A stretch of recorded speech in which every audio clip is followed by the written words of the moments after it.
পিলখানার হত্যাকাণ্ডটা ছিল বাংলাদেশের সবচেয়ে কলঙ্কজনক এক অধ্যায়। এই পিলখানায় আমাদের ৫৭ জন অফিসারকে নির্বিচারে গুলি করে হত্যা করেছে।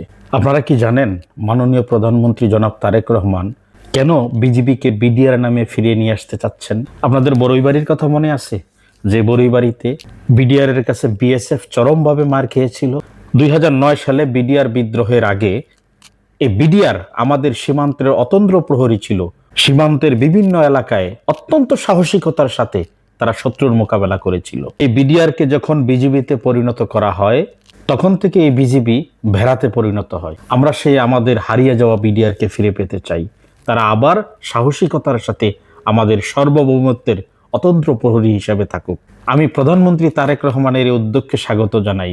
উনি সাহসিকতার সাথে বিডিআর রূপে ফিরে আনতে চাচ্ছেন। পিলখানায় ৫৭ জন অফিসারকে নির্মমভাবে হত্যার বিচার এই বাংলার মাটিতেই হবে ইনশাআল্লাহ। আমাদের স্বাধীনতা যুদ্ধে ৯ মাসে আমরা এতজন সেনা অফিসারকে আমরা হারাইনি।